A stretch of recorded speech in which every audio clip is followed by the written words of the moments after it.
Ghostly greetings, players. Welcome to the Weird with your boy Prue. Holler at me. I just want to say a big shout out to our newest subscriber, Sir Booksage. He does some really cool Game of Thrones content, which I've been trying to get it back into Game of Thrones. It's just those books are fucking huge, and I just don't have the time right now. So, Sir Booksage, check him out. Biggest, newest member to the asylum. All y'all crazies that's still with me, y'all freaks and weirdos. Welcome to the, I thought about calling this like the Dark Circus, but that sounds too much like, I don't like clowns. So, no. Welcome to the fucking family. I don't know. But Sir Booksage, thank you so much for subscribing. You guys should totally check out his stuff. If I could edit, I'd add it like right around here, which I'm going to attempt to do, but it won't work because computers hate me. Maybe I'm a wizard like Harry Dresden, who also I want to get back into. But, Sir Booksage, thank you so much for subscribing. I didn't get a whole lot of time to do any videos last week. I mentioned in my last Sacrament video, that was the only one I had time to review, that I was going through some personal stuff. Nothing crazy, don't worry about it. I just didn't get a whole lot of downtime. But, so big shout outs to Sir Booksage for subbing.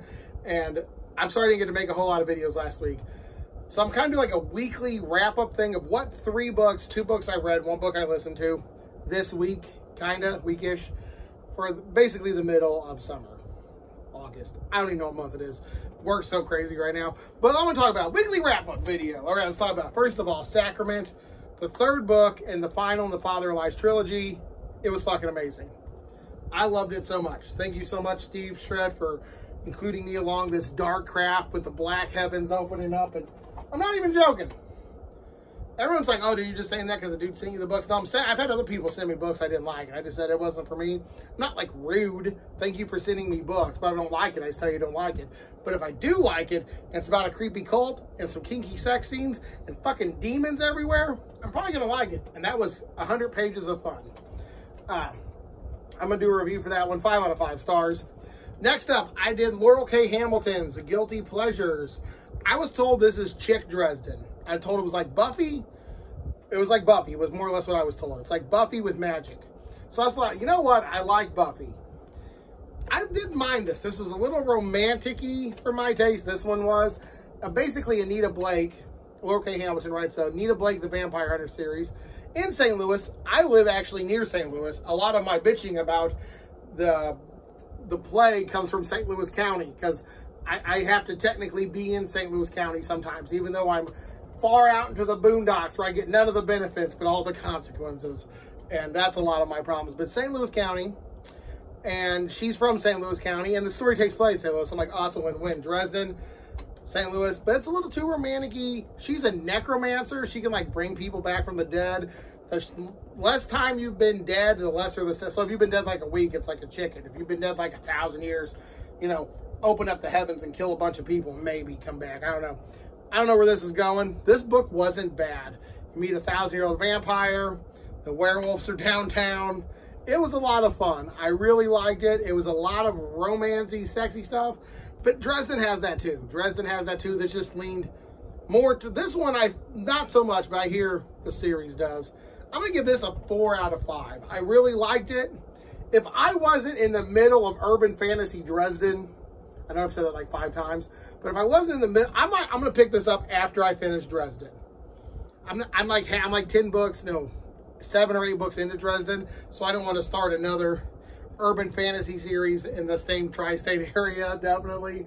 So no, this is a fun, cool book. A necromancer fighting vampires and werewolves all in the St. Louis area. Yeah, and it's like Buffy, which is the best way I can explain it. So check this out for sure. And finally, David Koepp, Cold Storage. This is the one I listened to. A plague and a virus, and there's a storage locker. I'm dumbing this one down. This one was a fun read. It got a little lengthy at times, but it wasn't a bad read. I'm going to give this a 3.5 out of 5. The characters are okay. Some of the parts in between the action, though, is where the book definitely takes a hit. I really like the in-between banter with the storage facility workers, where it's like, man, it's $15 an hour.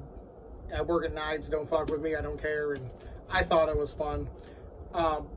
I just really liked it. Blake Crouch, I saw Blake Crouch recommended this, and I really like Blake Crouch. So, Cold Storage, I'm going to give it a 3.5, maybe a 3.75. Not quite a 4. I just don't dig audiobooks. I think that's it. I think as I'm listening to it at work, and a lot of times I have like pause and then get back into it, and that takes away my immersion. Maybe it's not an audiobook guy, because if I look at the stuff I audiobook review, I usually go like a grade down from everybody else. Like, oh, it's a B. I'm like, it's a C. Oh, it's a C. I'm like, it's a fucking D. Ugh, no. It wasn't bad. It was awful.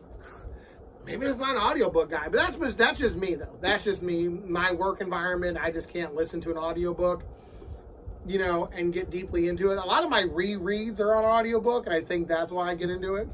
But that's been my week. That Saturday I started this, then audiobooked all week this, and then honestly, this is 266 pages about St. Louis, Missouri, fighting vampires and werewolves. I breezed through this in like 2 hours, 2.5 at best. Like Sunday night, I just picked this up and I was like, oh, cool. Yep, that was a good book, and that's literally what I did on Sunday evening. It was done. 2.5 hours. Like it's 266 pages, but it's just a quick read. Quick reads are always fun too. But thank you. This is your boy Prue.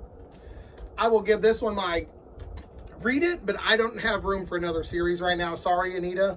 You sound like a sexy person, and I would love to get into your story, but sorry, I don't have time. I finished The Father of Lies. Thank God a series is done, and this was a good one to finish. I loved it. And David Koepp wasn't bad, hit and miss, a little draggy at parts, but I think if I would have read this, I would have liked it more than if I did the audio. That it is, boys. That's been your boy Prue, and that's been my weekly wrap-up. Thanks for watching. Stay creepy.